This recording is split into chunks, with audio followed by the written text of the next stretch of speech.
Hey everyone, welcome back to my channel, and today's video I'm finally going to be talking about my experience of the third trimester. Even though I'm now 10 weeks postpartum, it has taken me this long to finally have like the time and the energy to sit down and actually do this, because having a newborn is just a lot. You just have to spend a lot of time with them. You don't get an awful lot of free time to actually do things. And to be fair, Eric actually had like 6 weeks off work to be with us for paternity. So for like those whole 6 weeks, I wasn't even thinking about YouTube. We were just kind of like enjoying time as a family. And then he went back to work, and there was just a bit of an adjustment period, I guess, to getting used to being with Lydia during the day. And yeah, so finally I'm going to be filming this video and discussing all about my experience, and I hope everyone finds this useful. So in terms of the third trimester, I'm going to be talking about like the last third of pregnancy, which is from week 28 up until the end of pregnancy. For some people that's like 40 weeks, that's typically around the average, but then some people go like up to 42 or 43 weeks. Other people have a baby much earlier. I think your full term from around 37 weeks, or at least you consider full term here in the UK from 37 weeks. I feel like it might be different elsewhere. I gave birth at 39 plus 4, although technically I went into like labour a couple of days before that. I turned 39 weeks on the Tuesday, had a sweep on the Wednesday, and then went into proper full-on labour on the Thursday, and then gave birth on the Friday. But yes, that's what I'm going to be talking about today. I have all my notes ready, so I'm going to start going through them. If I can find them, that is, because I got a new phone. I think I transferred everything over from my old phone to this one. I actually swapped from iPhone to an Android now, for like the first time in like 10 years. And I mean, that's not relevant whatsoever to this vlog. And it did get to a point where towards the very end, I kind of like stopped making notes because it was very much like the same the whole time. But yeah, I kind of started like grouping weeks together instead of writing down my symptoms like week by week. So for week 28 to 30, I wrote down here that I had actually begun waddling. I did have quite a large bump in comparison to most pregnant people. So I was getting a lot of like leg cramps when I was busier at work, and this was actually when I spoke to my boss at work about potentially slowing down. I did ask for reasonable adjustments, which you can do if you're pregnant, where basically I was no longer required to attend events and stuff like that anymore for marketing, so I kind of was effectively on desk duty, which was handy for me because I mostly work from, sorry, I'm just hitting the mic, I mostly work from home anyway, so I basically just continued to work from home until the end of my pregnancy, apart from a couple of office days. I also noticed my belly was starting to get really itchy at this point, and I think that was just because obviously your skin stretches, and when your skin stretches it gets itchier. So yeah, I was like scratching my belly quite a lot. I've also wrote here that if I sneezed, sometimes I did a little wee, and yeah, I guess it's just where the baby is really starting to push down on the bladder at this point, so you're not able to hold it in as much anymore. Also your pelvic floor starts to get a bit like, you know, not as strong as it was before. So that's another thing I wrote down. And also at my 28-week midwife appointment, that's when you start getting something called fundal measurements, which is where they measure from like your pubic bone at the very front, at the bottom, up to the top of the uterus. It's very approximate. It's not very accurate at all as to the size of the baby you might have, but it's just a way for them to kind of keep track of things a little bit. So I had my first fundal measurement, and they had said that I was on the 97th percentile. So that basically means that my bump was bigger than 97% of bumps at that stage, which is crazy. I had like a really huge bump. I'll put some pictures in it around like my third trimester so you can actually see, but everyone was convinced I was going to have an absolutely huge baby. And thankfully I was already going to have growth scans anyway because of my immunosuppressant medication that I was on.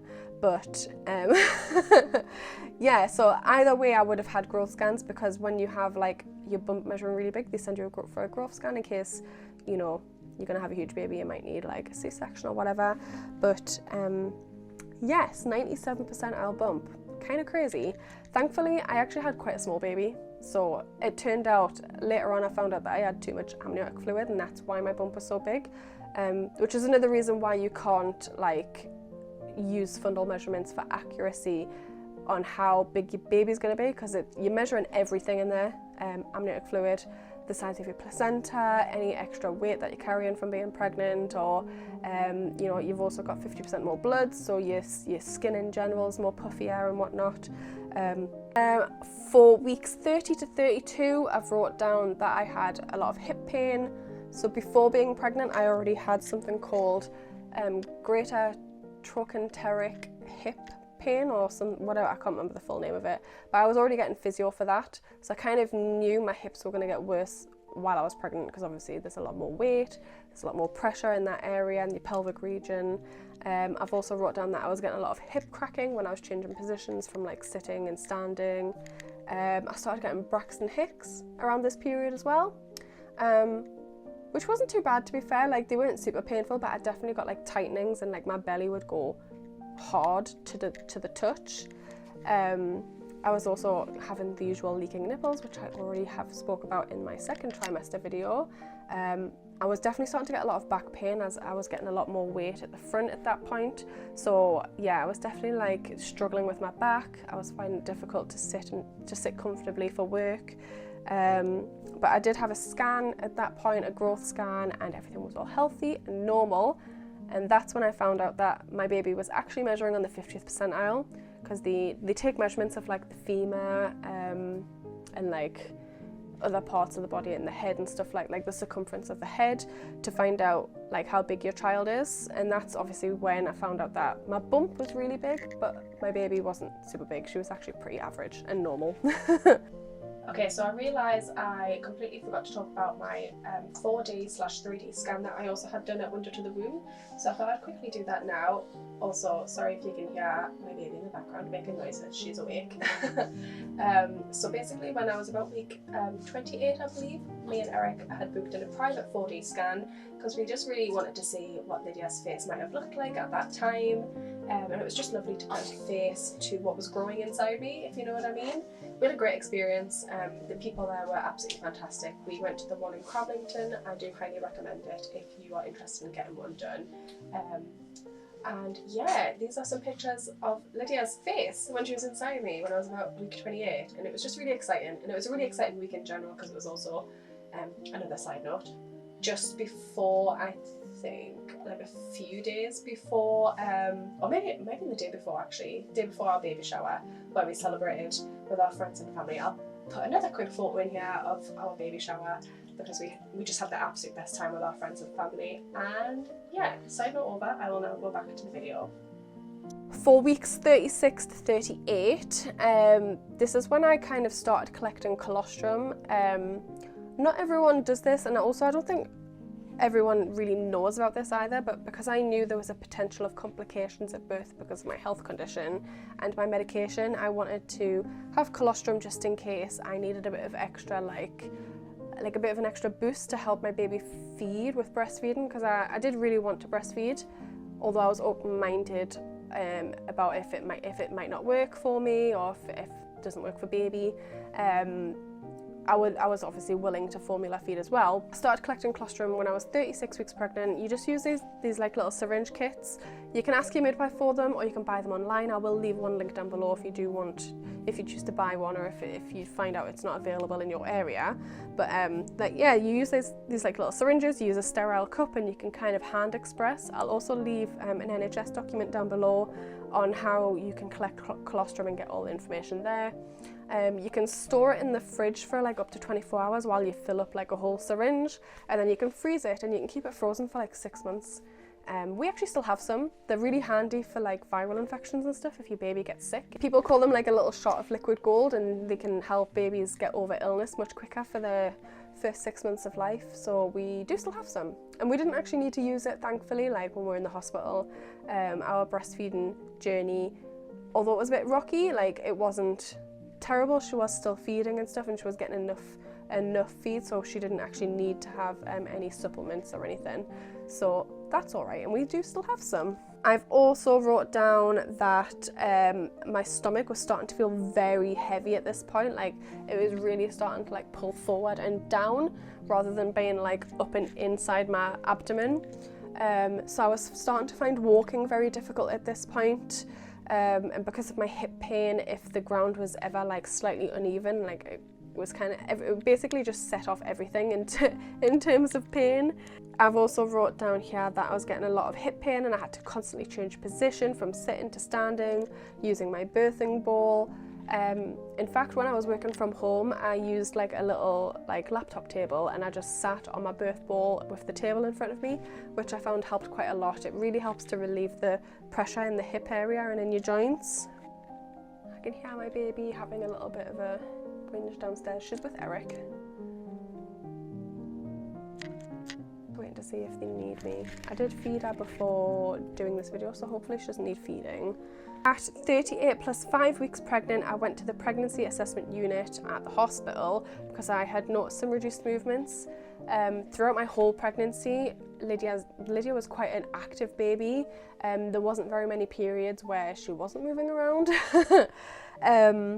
So when I had these reduced movements, obviously I was very worried, and they do say that it's always better to go and get checked out. So even if you're not sure yourself, if you're pregnant and you feel like they're moving less but you're not 100% sure, or maybe you're not sure if you've just been too busy and you haven't noticed them, it's always worth going to the pregnancy assessment unit in your local hospital. They'll never think that you're wasting their time. They'll never think that you know, like you're being silly. Like that's what they're there for. They're there not just to check that your baby is healthy, but also to reassure you and make sure that your mental state and everything is okay.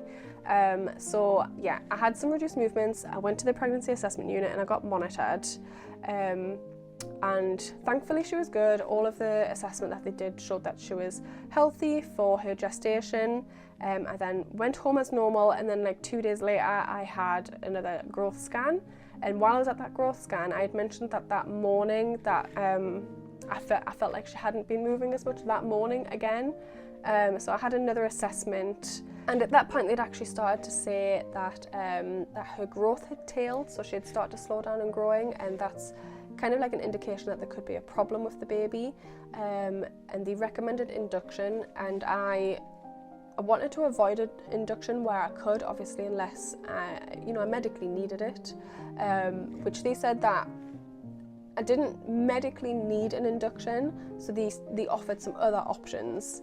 The other options were that I could have a sweep, or that I could potentially just have a wait and see and just have really regular scans, like going to the pregnancy assessment unit every couple of days. They also said that they could like check my cervix at that point to see if my body's already started to go into labour, and if it has, then a sweep would most likely be fairly successful. And to be honest, from about 37, I've wrote down here 37 plus 5, I'd already started to notice like kind of irregular contractions, and I wasn't sure if they were Braxton Hicks or if it was like my body going into a really slow latent labour. And I did mention this to them, so that's kind of when they were like, okay, well, let's have a look and let's see where we're at in terms of your cervix and see if a sweep would be the next course of action. So I will go into all of this more detail when I do my my birth story vlog, which I am planning on doing very soon. So they checked my cervix and they did find that I was already between 2 and 3 centimeters dilated, and also my cervix was fully, I think they call it fully effaced, where it's like fully thin. So my body had in fact started going into labour, and at that point I did decide to have the sweep to see what would happen. We did end up booking in the induction for the following week as well, just in case the sweep didn't work. And yeah, I'm going to go over the rest of that in my birth vlog. I'm just going to quickly check to see if I've missed anything out. So yeah, so 38 plus 5 went to pregnancy assessment unit, was given another scan for when on the day I turned 39 weeks, when I was 39 plus 1. And that's when I had the sweep. I've also wrote down that I had a lot of fatigue and forgetfulness. I think obviously like just being pregnant in the end is very draining physically, because obviously you're much bigger, you've got a lot more blood, just moving in general is very tiring. So yeah, like mentally as well, it is draining towards the end. I don't think I had the worst third trimester ever. If anything, I would say the worst part for me was like the first half of pregnancy. So that first like 17-18 weeks was just really difficult. And thankfully I was only pregnant for 39 weeks. I didn't have to go like overdue or whatever. So yeah, overall my pregnancy in the 3rd trimester was actually a pretty positive experience. All the stuff I was kind of experiencing were things that I fully expected a pregnant person with a massive belly to have. So like the pain and stuff, although it was a nuisance and obviously painful, I didn't feel too worried about it because I was kind of expecting that sort of thing. The only time it kind of got a bit more stressful was at the very end when there was some concerns over Lydia's health and how she was doing in there. But yeah, overall I'm pretty grateful for having like a bit more of a positive experience in the second half of pregnancy, considering how shit my first half of pregnancy is. If you haven't seen my other videos where I talk about the 1st and the 2nd trimester, I will leave them linked down below. Also, I will have made a playlist so you can watch all 3 of them if you would like to. So next time I will be making a vlog all about my birth and what happened there, and considering I've only got 2 weeks until I'm 12 weeks postpartum as well, I will also need to film a 4th trimester video, which is where I talk about basically my whole experience after giving birth. So, and I do have quite a lot to say about that actually, a lot of stuff that I wasn't expecting, because obviously you do all this research and sometimes you experience something that you've just never seen other people talk about, and I feel like it's important to talk about these things just in case someone else has experiences the same thing as me and just haven't seen it online, if you know what I mean. I'm not even sure if I'm explaining that very well. I hope you like this video, and don't forget to leave a thumbs up down below to see more stuff like this. I'm planning on doing some more vlogs now that I'm a bit more postpartum and I'm a bit more settled into motherhood and, you know, just being a parent in general. So leave some suggestions down below of the types of videos you would like to see. I am quite happy filming Lydia at the moment. I'm sure things will change as she gets older. I feel like she's not super recognisable at the moment, and she's obviously not going to be anywhere when she's not with us. I might change my mind as she starts going to school. I'll probably naturally stop filming her as much. Also because she won't be around, she'll be at school. But yeah, for the most part at the moment, I'm quite happy filming her. So if you have anything about motherhood, parenthood, general daily life stuff, or the usual content that I used to film, just let me know down below and I will film those for you. And yeah, hope you liked this video. If you did, don't forget to leave a like down below, subscribe to see more videos like this, and I will see you in the next one.